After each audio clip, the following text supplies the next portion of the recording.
Bueno, ese fue el mensaje para hoy. No, no es cierto. Vamos a ir a Juan capítulo 13. Abra su Biblia en Juan capítulo 13.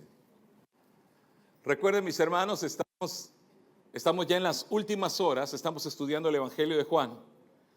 Y quiero que no pierda de perspectiva que todo lo que estamos viendo, capítulo 13, capítulo 14, 15, capítulo 16, capítulo 17 de Juan, capítulo 18 y capítulo 19, todo esto sucede en 24 horas. 24 horas. Todos estos capítulos, desde el capítulo 13 al capítulo 19, cuando vamos a terminar de leer el capítulo 19, solamente habrán pasado 24 horas. Todo esto pasa durante el 15 de Nisan, en el calendario hebreo, el día que murió el Señor. Ahora recuerde que los días no comenzaban a medianoche, los días comenzaban al caer el sol. Así que este día, estas 24 horas son desde la caída del sol del día 14 hasta la caída del sol del día 15. En este tiempo, lo primero que vimos, capítulo 13 al principio, es que el Señor cena con sus discípulos. El Señor renueva el significado de lo que es la Pascua. En lugar de que la Pascua celebrara la liberación de Egipto, el Señor dijo, ahora la Pascua va a significar algo diferente para ustedes. Va a significar la liberación que van a tener a través de mi cuerpo y de mi sangre. Ahora el pan representaría que el cuerpo de Cristo. Y en la copa representaría que su sangre, que era derramada por los pecados no solamente de Israel, sino por la salvación de todo el mundo. Además, Jesús lava los pies de sus discípulos. La semana pasada vimos cómo el Señor tomó tiempo durante la cena, dice que se levantó de la cena, se quitó el manto y lavó los pies de sus discípulos como un ejemplo de servicio y de entrega. El Señor lava los pies de sus discípulos. Recuerda que lavó los pies de todos los discípulos, incluyendo los pies de ¿quién? De Judas. Qué cosa más increíble, ¿no es cierto? Y veíamos esto, como el Señor y por qué razón el Señor lo hace. Ahora Juan capítulo 13 nos dice que después de lavar los pies de sus discípulos, entonces el Señor se vuelve a poner su manto y se vuelve a sentar. Lo que indica es que sigue la cena. Sigue la cena ceremonial de la Pascua, si usted quiere decirlo. Pero el Señor todavía tenía mucho que enseñar, mucho que decir, y no tenía mucho tiempo. Ahora, quiero que tomes es precisamente el último momento que el Señor iba a estar con ellos. El último momento a solas con ellos. Esto es muy importante de considerar. Hace unos días, en esta semana pasada, estábamos todos viendo las noticias del estado de Florida. Y estábamos viendo que muchas personas, millones de personas, estaban preparándose porque venía una gigantesca tormenta. Y se hacían preparaciones y la gente estaba viendo cómo prepararse de mejor manera porque la tormenta venía y venía con toda su furia. Mis hermanos, así es como tenemos que ver este pasaje. El Señor va a hablar con sus discípulos por última vez antes de la tormenta. Una tormenta venía, mis hermanos, y era una tormenta gigante.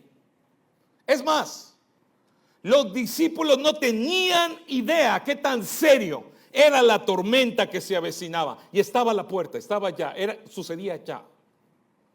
Esa misma noche Jesús, después de hablar con sus discípulos, es arrestado. Así que la conversación que Jesús tuvo con sus discípulos es precisamente para eso, mis hermanos. Los está preparando para la tormenta que venía. La plática es larga, mi hermano. Juan es el único que nos revela qué tan larga es esa conversación que tuvo el Señor con sus discípulos. Ninguno de los otros 3 escritores de los evangelios nos revelan como Juan qué tan larga fue la conversación. De hecho, Cuando tú lees lo que el Señor le dijo a sus discípulos, toma 4 capítulos del Evangelio de Juan. Capítulo 13, capítulo 14, capítulo 15 y capítulo 16. Todos esos capítulos es la conversación que el Señor tuvo con sus discípulos alrededor de la mesa cuando se volvió a sentar después de lavarle los pies.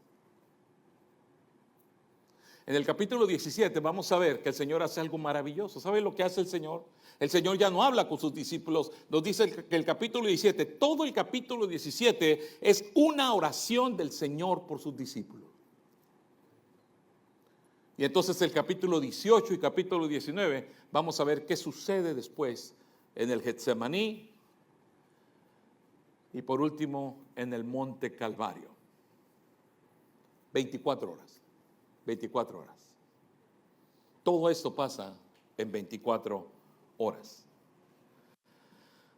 La conversación que tuvo el Señor con sus discípulos en aquella noche, mis hermanos, es una plática increíblemente honesta.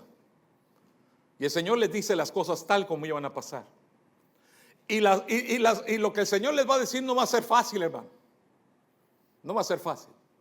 No nos gusta recibir noticias difíciles, ¿verdad? A veces es duro. Hay noticias que son difíciles de escuchar. A veces en el momento que menos esperábamos, viene esa noticia. Dura. Y a veces no sabemos cómo lidiar con esas noticias. La mayoría del tiempo no sabemos ni qué hacer.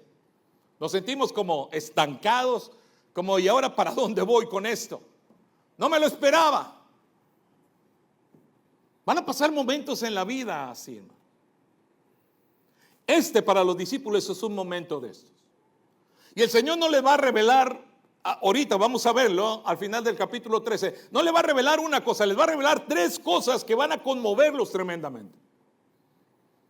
Ahora, la primera de estas cosas es que estos hombres, todos alrededor de la mesa, sabían que los sacerdotes habían ordenado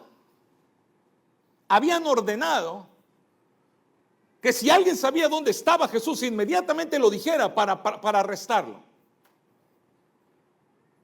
Ellos sabían que esto era verdad, que de hecho estaban cuidando a Jesús. Todo el asunto de celebrar la Pascua en ese lugar, todo eso era un lugar específico para que Jesús estuviera protegido, porque lo andaban buscando para arrestarlo.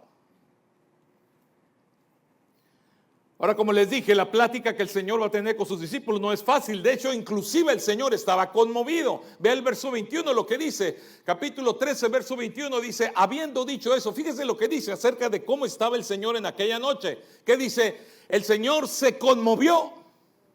¿Ves que inclusive el Señor está conmovido en su espíritu? Se conmovió en su espíritu. Era un momento difícil. Venía la tormenta y la tormenta era gigantesca. Y entonces aquí está la primera noticia que ellos no querían escuchar. ¿Se imagina lo que les sorprendió? Ellos sabían que los sacerdotes, de hecho, vamos a ver el verso en capítulo 11, siguiente versículo, por favor. Dice en el capítulo 11, verso 57, capítulo 11, verso 57, dice, y los principales sacerdotes y los fariseos habían dado orden de que si alguno supiese dónde estaba Jesús, ¿qué dice? Lo manifestase. ¿Para qué, mis hermanos? Para ir y prenderlo, arrestarlo. Lo último que ellos se imaginaban, estoy hablando de los discípulos, es que la persona que iba a hacer caso a los sacerdotes iba a ser uno de ellos. Y esa noche el Señor se los revela claramente, abiertamente. Regrese conmigo al verso 21, 13, 21 dice, habiendo dicho esto, se conmovió su espíritu y declaró, y dijo, recuerda esta fórmula, cuando el Señor usa esta fórmula, es que está diciendo algo que es completa y absolutamente, sin argumento, completamente cierto. De cierto, les digo, dice, que uno de ustedes me va a entregar. Uno de ustedes le va a hacer caso de los sacerdotes. Va a ser uno de ustedes. Qué noticia, ¿no es cierto? Mis hermanos, cuando recibimos noticias malas, cuando recibimos lo que nos confunde, cuando recibimos esas noticias que no sabemos ni de dónde llegaron, como que uno de nosotros. Mateo nos dice que, en el Evangelio de Mateo se nos dice que ellos se entristecieron de gran manera cuando escucharon eso. Por supuesto que se entristecieron de gran manera. Estaban confundidos. Vea cómo Juan describe la reacción de ellos. Vea el verso 22. En el verso 22 se nos dice, los discípulos, dice que se miraban unos a otros, dudando, o sea, no tenían ni idea de quién estaba hablando el Señor, se miraban, y dice otro de los evangelios que se preguntaban uno al otro y le preguntaban al Señor, ¿soy yo? ¿Soy yo, Señor? Un momento de increíble confusión. Hay momentos en nuestra vida que nos vamos a sentir así. Y entonces, fíjese lo que sucede. Siga leyendo conmigo. Verso 23 dice, y uno de los discípulos, al cual Jesús amaba, estaba recostado al lado de Jesús. Cuando dice que estaba recostado, básicamente todo el mundo estaba recostado alrededor de la mesa. Recuerde, las mesas son muy bajitas y están sobre cojines y están como recostados comiendo en la mesa. Pero había uno de los discípulos que estaba a un lado, un lugar de privilegio, a un lado del Señor, muy cerca del Señor, recostado. Ahora, ¿quién es este discípulo? Bueno, es la persona que está escribiendo el Evangelio. ¿Cómo sabemos? Porque él siempre se refiere a él mismo en tercera persona, aquí en el Evangelio de Juan. Se refiere a él mismo como el discípulo al que Jesús amaba. ¿Por qué razón Juan escoge referirse a él mismo de esta manera? Porque yo creo que era lo que más le traía gozo a su corazón, saber que Jesús le amaba. Entonces es Juan mismo el que está ahí a un lado del Señor. Y Pedro aprovecha que Juan está tan cerca del Señor. Vea el verso 24. A este, o sea Juan, pues hizo señas Simón Pedro para que preguntase quién era aquel de quien hablaba. Él entonces, o sea Juan, recostado cerca del pecho de Jesús, muy cerca del Señor, le dijo, Señor, ¿quién es? O sea, en secreto, Señor, ¿quién es el traidor? Está cerca del Señor y entonces el Señor le revela quién es el traidor. El Señor lo identifica. Los judíos, hermanos, en sus cenas tenían en las mesas, ponían estos tazones o estos platos hondos con una especie de salsa. Nosotros los latinos hacemos lo mismo, ¿no es cierto? Y ahí mojas el pan. ¿Y cómo lo hacemos? Los mexicanos no usamos pan, usamos tortillas, ¿verdad? Y vas a un restaurante mexicano, te ponen la salsa y órale. Y usted sabe, un plato para 3 o 4 personas era igual en aquel tiempo. Así que pensemos, son 13 personas, tal vez hay 4 o 5 platos alrededor de la mesa donde la gente mojaba el pan. Cuando dice que se mojó el pan, se refiere a poner el pan en esa salsa. ¿Qué era la salsa? Era aceite de oliva, especies, frutos secos, y esa mezcla era la que se usaba, se convertía en una salsa donde mojaban el pan. Entonces esto es lo que está sucediendo aquí. Están alrededor de la mesa y esto nos dice algo interesante, porque sabemos que Juan estaba a un lado del Señor, pero esto también nos revela que había otra persona que estaba muy cerca del Señor en la mesa, y ese es Judas. ¿Y cómo sabemos? Pues porque estaba usando el mismo plato de la salsa. ¿Cómo sabemos eso? Pues siga leyendo conmigo, verso 26. Respondió Jesús, a quien yo diere el pan mojado, aquel es. Y mojando el pan, o sea, poniéndolo en aquel salsero, se lo dio a Judas. Judas Iscariote, hijo de Simón. Mis hermanos, este detalle de una persona, digamos una cena en aquellos días, alguien de tomar un pedazo de pan y mojarlo en aquella salsa, mojarlo, y después pasarlo y darlo a alguien, era un detalle de mucha amabilidad y de mucho cariño. Era un gesto que mostraba que tú querías mucho o que tenías un gran aprecio por aquella persona, que aquella persona era especial. Y eso fue lo que el Señor hizo por Judas. Mojó el pan, le agarró el pan y dijo, ten, un pedazo de pan. Qué increíble, qué increíble. Pero el Señor sabemos que ya nos había revelado, porque en el versículo 15, ve conmigo al verso 15 en adelante, vamos al verso 15, dice lo siguiente: porque ejemplos he dado, dice el Señor, para que como yo os he hecho, vosotros también hagáis. Siga leyendo conmigo, dice: de cierto os digo, el siervo no es mayor que su Señor, ni el enviado es mayor que el que le envió. Si sabéis estas cosas, bienaventurados seréis si las hiciereis. Y luego fíjense lo que dice el Señor: no hablo de todos vosotros, yo sé a quienes he elegido, más para que se cumpla la Escritura. Y note la Escritura, Salmo 41, el Señor cita la profecía del Salmo 41 que dice: el que come conmigo pan, levantó contra mí su calcañar. Entonces estaba profetizado. Y el Señor hace eso. ¿Te imaginas cómo se quedó Juan cuando vio que el Señor agarra el pedazo de pan y se lo da a Judas? Te aseguro, hermano, que se quedó helado, se quedó pasmado. Judas era el traidor, pero claramente no fue algo que todo el mundo se dio cuenta. ¿Y por qué sabemos eso? Porque más adelante lo vamos a ver en la historia. No todo el mundo se dio cuenta. Juan se dio cuenta de quién era el traidor, tal vez Pedro también, porque Pedro es el que le había preguntado: dile al Señor. Pero no todos. Y lo vemos claramente después en el pasaje. No todos se dieron cuenta de esto. Pero cuando el Señor le da el pan a Judas y Judas se lo come, sucede algo horroroso. Sucede algo terrible. Verso 27, ¿qué dice el verso 27? ¿Qué fue lo que sucedió? Y después del bocado, ¿qué pasó? Satanás entró en Judas, en él. Entonces Jesús le dijo: lo que vas a hacer, hazlo más pronto. Queridos hermanos, Judas nunca fue creyente. Judas nunca fue creyente. Desde el capítulo 6 de Juan se nos dice que Judas no era un creyente, que no era parte del reino de Dios, que él era de otro reino.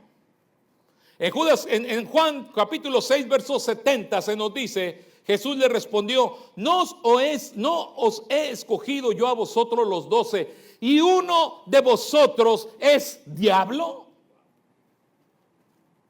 Este es capítulo 6.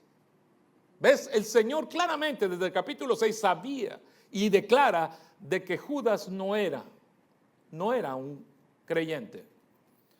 Versículo 71 del capítulo 6 nos dice: hablaba de Judas Iscariote, hijo de Simón, porque este era el que le iba de entregar y era uno de los 12. Judas nunca fue creyente, mis hermanos. Nunca fue de las ovejas del Señor, porque si hubiera sido una oveja del Señor, lo que se describe de que Satanás entró en él sería imposible. Esto no le puede pasar a un hijo de Dios.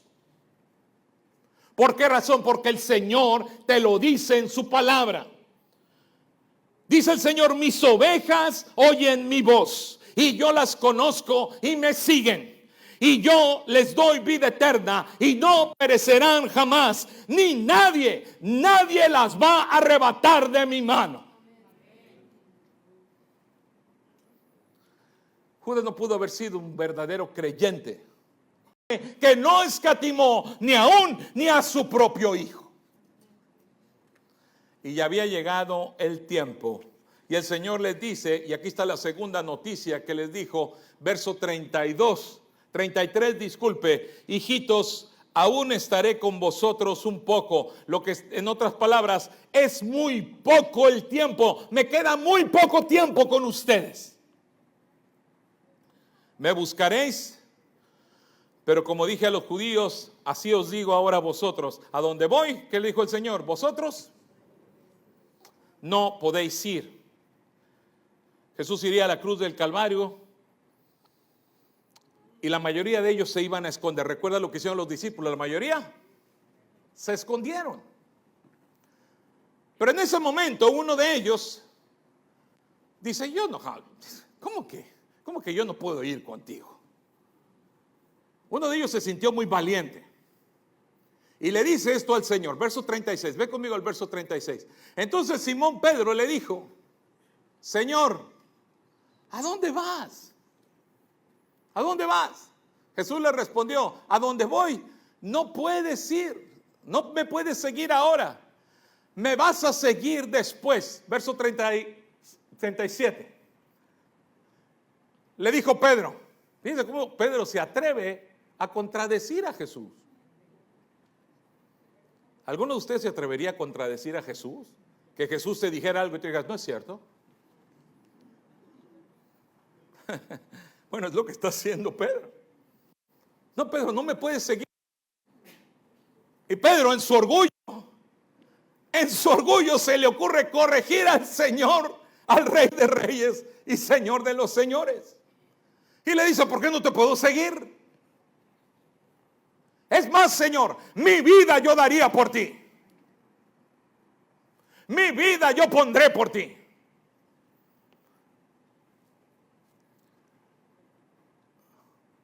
A veces le decimos cosas al Señor, creo yo, que lo hacen reír.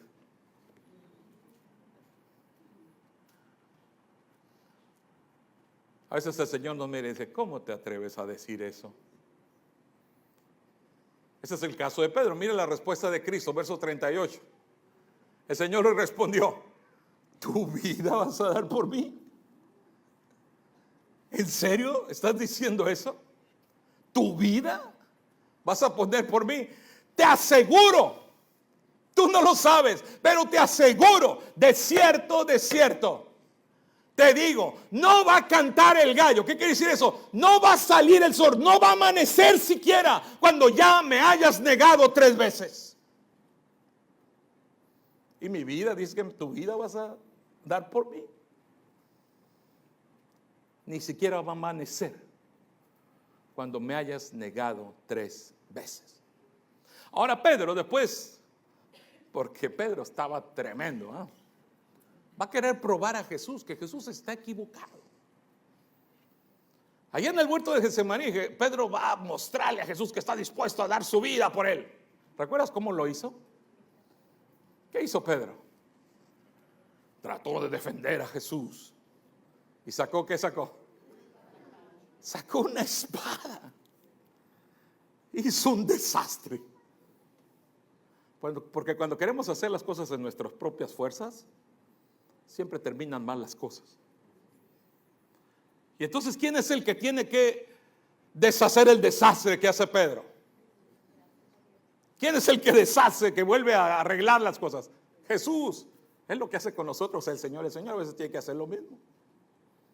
Los desastres que a veces hacemos, el Señor tiene que venir a arreglarlos. Y lo hace porque nos ama. Pero aquí está este hombre. Esta es la tercera noticia. Terrible para los discípulos. Los discípulos están conmovidos, hermano. Hermano, es Pedro, es el más arrojado. Este es el hombre que se atrevió a caminar cuando Jesús le dijo, ven en la tormenta, ¿recuerdas? Este es el único que cuando Cristo preguntó, ¿quién es en ustedes que soy yo? Y él dijo, Pedro dice, tú eres el Cristo, el Hijo del Dios viviente. Y ahora se está anunciando que va a negar al Señor, no una vez, 3 veces, cuando recibimos noticias que no queremos recibir. Esos discípulos, hermanos, están completamente conmovidos. En este momento ya se dan cuenta de la magnitud, ellos se dan cuenta de la magnitud de la tormenta que viene. Qué terribles horas vienen delante de ellos. Van a llegar momentos en nuestras vidas difíciles, mis hermanos. Momentos donde vamos a recibir noticias que van a conmover nuestro corazón, nos van a conmover hasta lo más profundo. Van a llegar esos momentos a veces a nuestra vida, donde estamos confundidos y no sabemos qué paso sigue. Una vez a mí me sucedió que estaba yo soñando. Y estoy muy presente de ese sueño porque me impactó. Y en el sueño recibí una noticia terrible. Una noticia terrible, terrible. Y yo recuerdo en ese sueño estaba yo completamente conmovido. No sabía qué hacer, no sabía qué paso dar, no sabía cómo orar, cómo seguir adelante en esa noticia. Era algo que estaba yo completamente conmovido y triste por aquella noticia. Pero hermanos, déjenme decirle, cuando me desperté, sentí una alegría increíble. Y me acuerdo que hasta le di gracias a Dios: Señor, gracias que fue un sueño. Qué bueno que me desperté de esta pesadilla. Pero ¿qué pasa cuando no te puedes despertar? ¿Qué pasa cuando no te puedes despertar porque es de a de veras? ¿Qué pasa cuando estás en un momento del cual te quisieras despertar y quisieras que fuera diferente? Un diagnóstico que no esperábamos. Una persona que va al doctor y le dan un diagnóstico que no tenía ni idea que esto fuera verdad o posible. Un despido del trabajo, una persona que traiciona a alguien, una persona que se da cuenta de una traición, una persona que le ha dado una puñalada en la espalda, una persona en la cual había depositado toda su confianza, una terrible noticia, algo que no esperábamos. ¿Qué hacer cuando nosotros fallamos? Porque Pedro va a fallar. Pedro va a estar en una oscuridad donde él va a ser el propio actor. Él va a negar al Señor. Y vamos a ver que después de esto dice la Biblia que fue y lloró amargamente.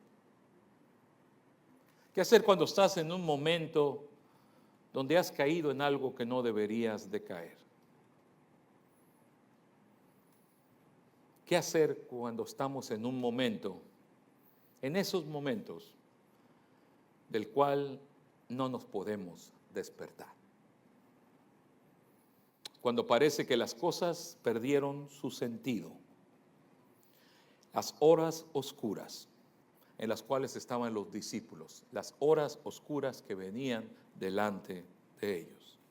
¿Te imaginas la ansiedad de Pedro cuando Jesús le dijo: me vas a negar 3 veces? ¿Te imaginas cómo ellos se sentían en ese momento? ¿Y por qué he querido ser tan específico con mostrarles que veamos todo esto, mis hermanos?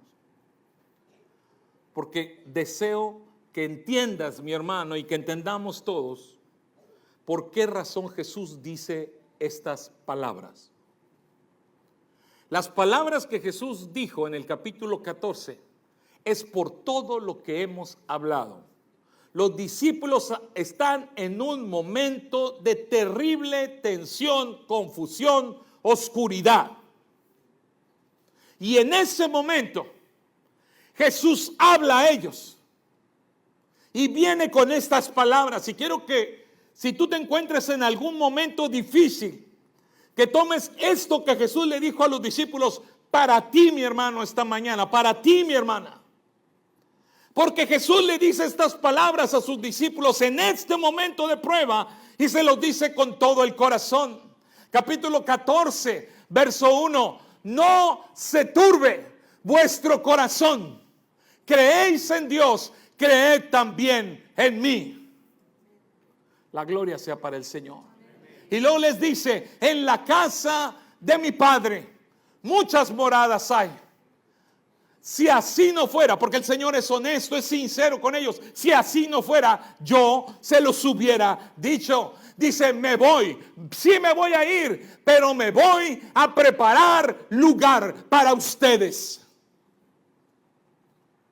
Y luego la promesa, verso 3, disculpe: y si me fuere y os prepararé lugar, vendré otra vez y os tomaré a mí mismo, para que donde yo estoy, vosotros también estéis. La gloria sea para el Señor. En su momento de oscuridad, el Señor viene y anima sus corazones y les habla del propósito por el cual se iba a ir, se iba a prepararles lugar. ¿Qué quiere decir eso? Quiere decir que el Señor tenía que ir a la cruz para abrir el camino, mi hermano.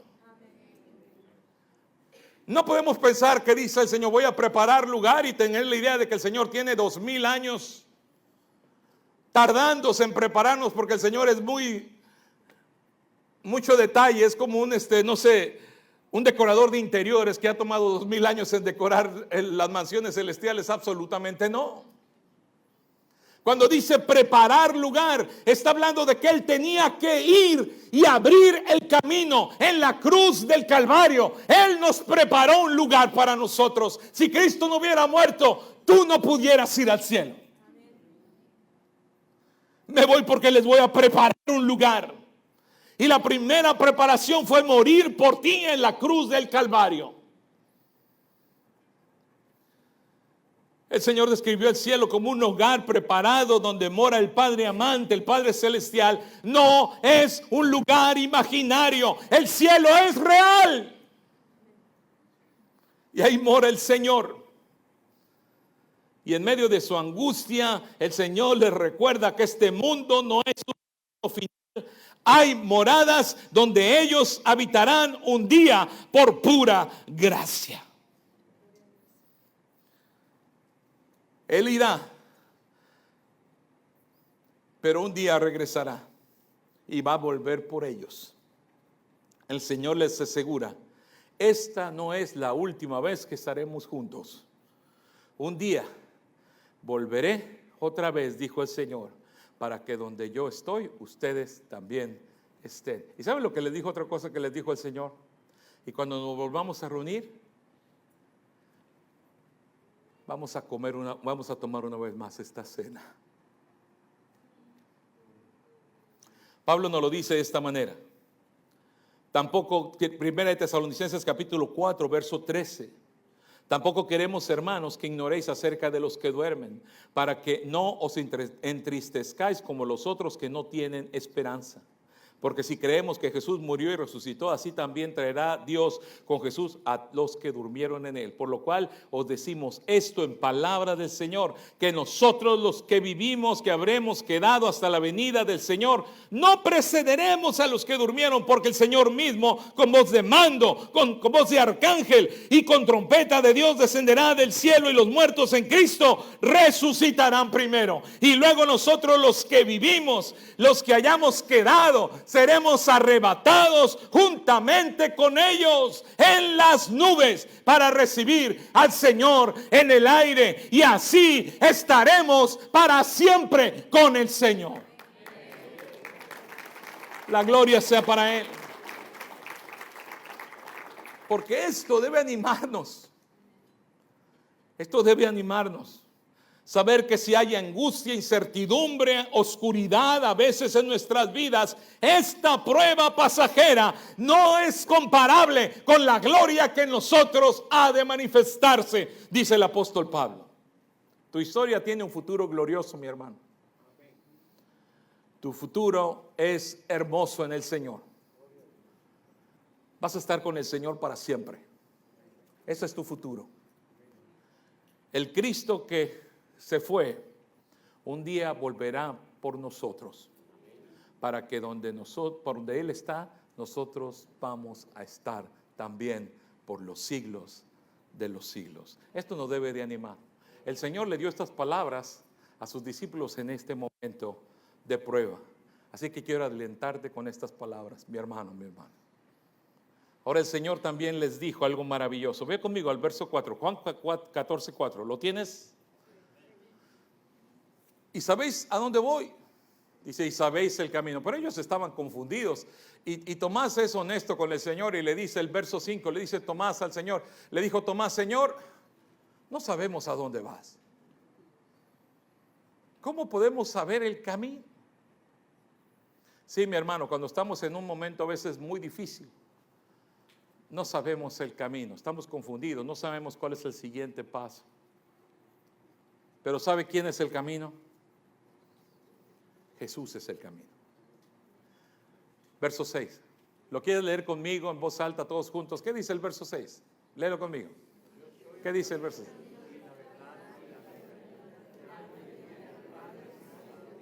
¿Por qué no lo leemos ahora sí todos juntos? A ver si podemos hacerlo. ¿Le parece bien? Vamos a leerlo juntos. Dice, Jesús le dijo, yo soy el camino, la verdad y la vida. Nadie viene al Padre. Si hay un momento en tu vida, si estás pasando, cuando llegue ese momento, donde no sabes qué paso dar, hermano, el siguiente paso es Cristo. Si no sabes por dónde ir, estás en una situación que no tienes ni idea para dónde darle, recuerda que siempre Jesús es el camino. Así que si no sabes decir, ¿qué hago en esta situación? Que tu siguiente paso sea siempre el mismo. Pon tu vida en las manos del Señor y dile, Señor, tú eres el camino. No sé cómo se va a solucionar esto, pero tú eres el camino seguro. Alábale, bendice su nombre, confía en Él. Él es el camino. Va a haber situaciones en tu vida donde no entiendes lo que está pasando. Estás confundido, estás confundida, tienes muchas preguntas, muchas dudas y te dices, ¿por qué? ¿Por qué? ¿Por qué está pasando esto? Hermano, no solamente Jesús es el camino, Jesús es la verdad. Así que si llegas a un momento donde no sabes, no tienes respuestas, el Señor tiene las respuestas. Él es la verdad. Él es la verdad. Hay personas que llegan a un momento tan difícil en la vida, llegan a un momento donde se cuestionan si vale la pena, seguir adelante, vale la pena. Mi hermano, tenemos que siempre recordar para qué el Señor nos hizo, cuál es el propósito de nuestra vida. Él es la vida. O sea, en otras palabras, tu vida debe ser para la gloria de Dios. Todo lo que el Señor te permita y te permite experimentar es para su gloria. Mire qué hermoso. En el momento de gran angustia y necesidad, el Señor le dice estas palabras a sus discípulos: no se les olvide, yo soy el camino, yo soy la verdad y yo soy la vida. Nadie viene al Padre sino por mí. Y el Señor nos da estas palabras, maravillosas palabras. Pero el Señor también le dijo algo más a sus discípulos, y está un poco antes, está en el capítulo 13, verso 33. Ve conmigo, es verso 33, es verso 34, disculpe. En el verso 34 el Señor también les da, en medio de este momento tan difícil, el Señor les dice otra cosa a sus discípulos. Y les dice lo siguiente, mire qué hermoso. Esta es la tercera cosa que el Señor le dice. Recuerde, la primera, voy a regresar, no los voy a dejar solos. Estoy preparando lugar. Segundo, no se les olvide, yo soy el camino. En momentos de confusión, yo soy el camino, la verdad y la vida. Nadie viene al Padre sino por mí. Y la tercera cosa, mire qué maravilloso. Verso 34, 13, 34. Un mandamiento nuevo os doy, que os améis los unos a los otros, como yo os he amado, que también os améis los unos a los otros. ¿Por qué razón? Verso 35. ¿Por qué razón? Porque la gente en esto van a conocer que son mis discípulos, si ustedes tienen amor los unos por los otros. Estaba viendo yo el Discovery y estaba viendo un show de animales. Me encantan a mí los shows de esos de animales, de la naturaleza. Me encanta a mí eso. Y estaba viendo un show de depredadores, de leones. Y la persona que estaba relatando estaba diciendo, ven cómo estos leones están buscando a la presa que está más sola. Ahí está la manada, está un montón de animalitos ahí pastando. Y aquellos leones están poniendo su mirada en aquel que está más solo.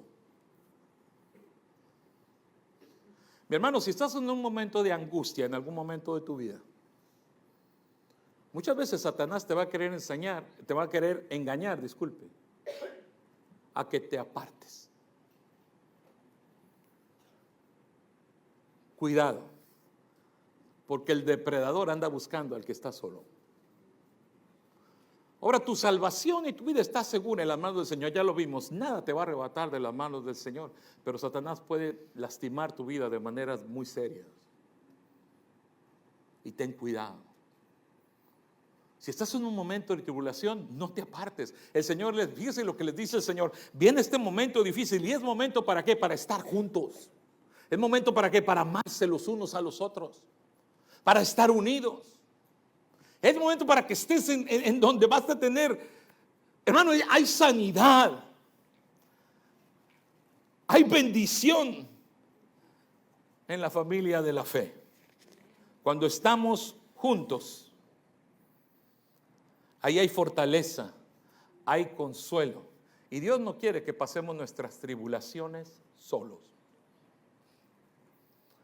Así que mi hermano, cuando llegue ese momento de angustia, como el momento que están pasando los discípulos, que están a punto de pasar, recuerda que Jesús es el camino, la verdad y la vida. Recuerda que Jesús tiene un propósito para tu vida, que Él te está y te ha preparado un lugar y que un día regresará. Y recuerda que el amor de Dios reflejado en la familia de la fe, en ese lugar hay sanidad, hay fortaleza, hay consuelo. Y Dios no quiere que tú pases esa prueba solo. Inclina tu rostro, vamos a orar.